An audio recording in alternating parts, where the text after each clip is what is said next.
తెలియజేస్తున్నాను. अभी हमारे चंद्रबाबू जी टेक्नोलॉजी को लेकर के मेरी भारी तारीफ कर रहे थे, लेकिन मैं आज एक रहस्य बता देता हूं।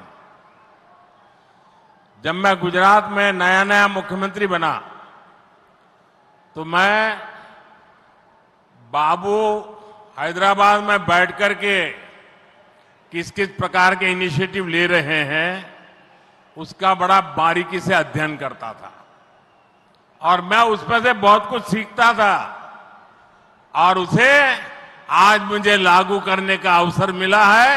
मैं लागू कर रहा हूं। ఇప్పుడు చంద్రబాబు గారు మీ అందరి ముందు నాకు టెక్నాలజీ నాతో మొదలైందన్నట్టుగా ప్రశంసిస్తున్నారు. కానీ నేను మీ అందరికీ కూడా ఒక రహస్యం చెప్తాను. నేను సరికొత్తగా ముఖ్యమంత్రి అయినటువంటి రోజుల్లో గుజరాత్లో ఉన్నప్పుడు అప్పుడు చంద్రబాబు నాయుడు గారు ఆంధ్రప్రదేశ్లో హైదరాబాద్లో ఐటీని ఏ రకంగా డెవలప్ చేస్తున్నారో నేను క్లోజ్గా అబ్జర్వ్ చేసి అధికారులను కూడా పెట్టి అబ్జర్వ్ చేయించి ఆ రోజు నేను చాలా దగ్గరగా తెలుసుకున్నటువంటి విషయాలు మళ్ళీ తిరిగి ఈ రోజు ఆంధ్రప్రదేశ్కి వచ్చి మళ్ళీ మీ అందరి ముందు ఈ రోజు నేను చేయగలుగుతున్నానన్నది తెలియజేస్తున్నాను. और मैं अपने अनुभव से कहता हूं, फ्यूचर टेक्नोलॉजी हो, बहुत बड़े स्केल पर काम करना हो और जल्दी से इसे जमीन पर उतारना हो तो वो काम चंद्रबाबू उत्तम से उत्तम तरीके से कर सकते हैं. అలాగే నా అనుభవంతో చెప్తున్నాను.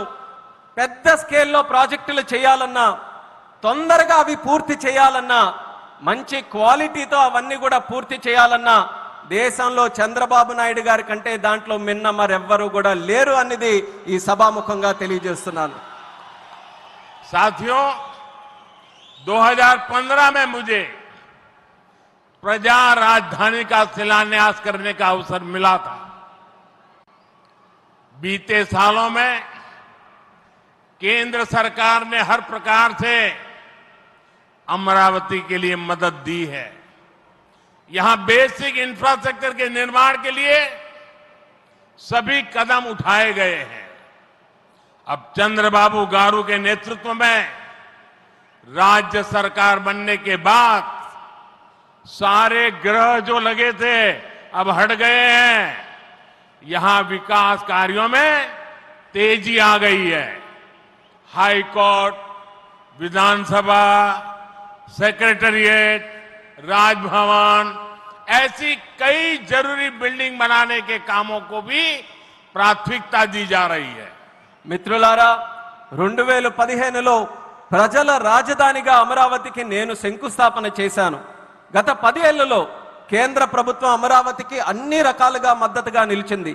ఇక్కడ మౌలిక వసతుల నిర్మాణానికి అవసరమైన ప్రతి అడుగు కూడా వేసింది. ఇప్పుడు చంద్రబాబు నాయుడు గారి నాయకత్వంలో ప్రభుత్వం ఏర్పడిన తర్వాత అభివృద్ధి మరింత వేగంతో ముందుకు వెళ్తుంది. ఇక్కడ హైకోర్టు, అసెంబ్లీ, సచివాలయం, రాజ్భవన్ వంటి అవసరమైన నిర్మాణాలకు ప్రస్తుతం ప్రాధాన్యత ఇస్తుంది. साथियों, एनटीआर गारू ने विकसित आंध्र प्रदेश का सपना देखा था.